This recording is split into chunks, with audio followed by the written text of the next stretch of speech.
kill dapat agad. Sobrang sakto nga yung pag-pick ng Toro para sa AP Bren eh. Pero dito sa bottom lane, Flap TZ. Kalahati ang buhay ni Flap to. Yun yung Sandstorm palayo. Yun ang sinasabi natin na pwede palagpagan para kay Lord JM. Pero iba yan eh, si Pew yan eh. Baka si Kapitan Pew yan. Boyet! Yun!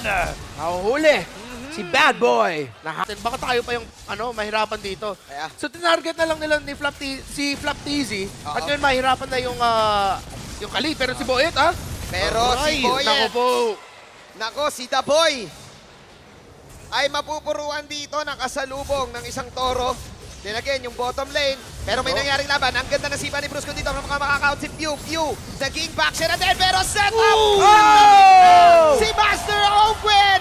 At nagkaturoan na nga with Flap.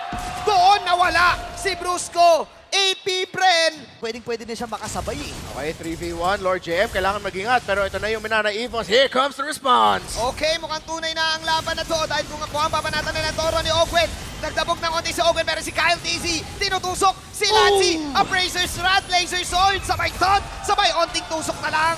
At doon nawala si Lancy. Si Lord JM na may bumaba na dito with the counter and Inferno. Sabay Vengeance. Ito na yung lifesteal. Pero 10 beats dahil dalawang Brusco boys. Dalawang Brusco boys from the Beehive. Na meron yung Turkish Puissance. And yun yung pinangalalaso nila dito kay Lord JM ngayon. Bilis. Bilis nila kinukuha yung Lord Bilis ba nila to? Mag-reason ba sila? O tutuloy ba to ng AP Bren? Malalaban ba dito ang Minana Evos? Sipa! Brusco sumipa doon. May dragon pero na-cancel na Toro na naman. Sabay Bennett's Rage. Jabomba na magmumula kay Super Marco. Sabay kay Sandstorm. Combo routine. Mauuna of course sa Lord. Si Kyle TZ. At nagtatakbuhan na ang kupunan ng Minana. Binabol nila si Boyet. Boyet, Cyclone Eye out. Lipat lang si Marco ng bomba. Sabay eto na naman si Pew na naging back siya na nga. Hinabol si Lord AM at may fake pa sila ng TZ. Kung si Flap or si Kyle yung makukunin doon. Pero ngayon, eto na naman yung Lord Dance. Oh my F, okay? Ganda na pwesto nila Flap at Ogwen dito. Good box out.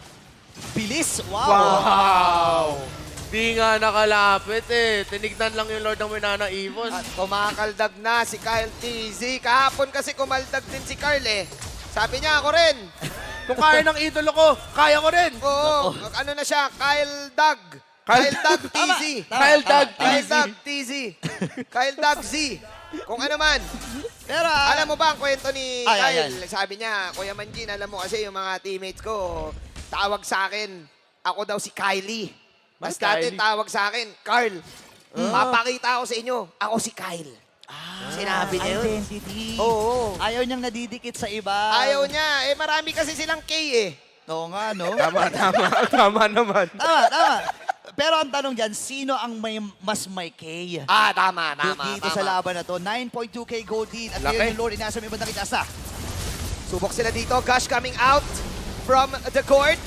Makakapagdepensa pa, Minana. Pang quick clear lang, Minana Evos. Ito na lang talaga magagawa nila sa sa punto ng laban na to. Depensa na lang.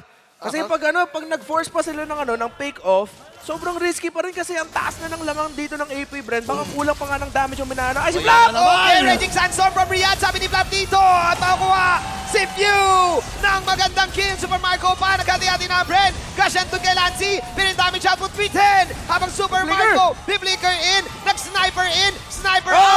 Sniper that Super Marco with the Maniac. Super Maniac is back! What? Another sequence para kay Marco! At mukhang ito na nga, Minana Evos will fall to AP Bren in game number 1!